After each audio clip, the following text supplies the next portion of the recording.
Before we unlock the future, we must find the keys to the past. I'm Leonard Nimoy. Join me and open the door to ancient mysteries beginning now.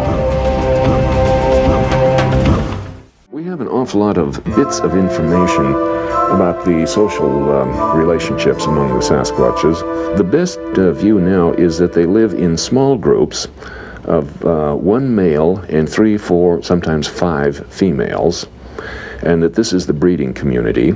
Then as they have offspring, the young females grow up and replace the adult females as they are dying. The young males grow up and they are driven out of the group by the adult, who will tolerate no competition. So then these young males, I call them rogue males, will then just wander the countryside in suitable environments, growing up, getting stronger, looking for another social group where they can perhaps have a conflict with the dominant male there and hopefully take over. Now, as to the total population, I've worried about this a good many times, and I'm making now a flying guess that there's, in the Pacific Northwest of U.S. and adjacent Canada, somewhere in the ballpark of 2,000 of them. How does he know this? How does he know they have a social grouping? How does he know that they have any more intelligence than a grizzly bear, or any more intelligence than a coyote, or any of the bears? While skeptics do exist, Peter Byrne and others believe there is already enough viable evidence to support Bigfoot's existence. In 1961, Byrne, responding to a Bigfoot sighting, took a photo of a large footprint on a road in Bluff Creek. 6 years later, at the same location, Roger Patterson shot his famous film. We have this picture of a footprint from Bluff Creek in 1960, and it's a 14.5-inch footprint.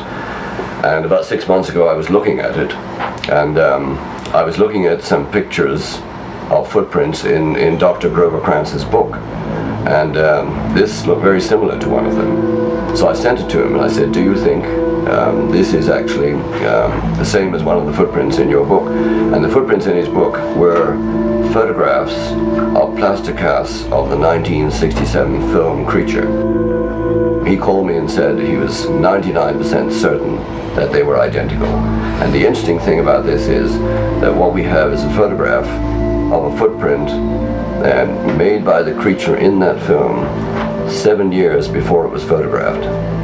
And I think that's very significant. But I've been all over through there, and there's something up there that ain't no bear, and it's big enough to pick up 200-300-pound pieces of logs and move them without claw marks. On the day when our cameras were visiting with Peter Byrne and his staff, a phone call came in from a person claiming to have had a sighting. Without missing a beat, Byrne and his assistant immediately investigate.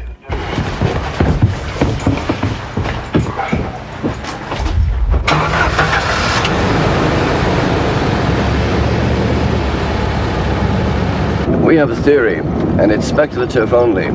We have a theory that they hide their tracks, because there must be quite a few of them up to within reasonable limits.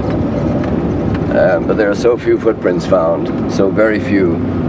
So we think that it's a possibility they might know enough to know that the one sign they can leave behind them that will lead a man to them, a man with a gun perhaps, is footprints.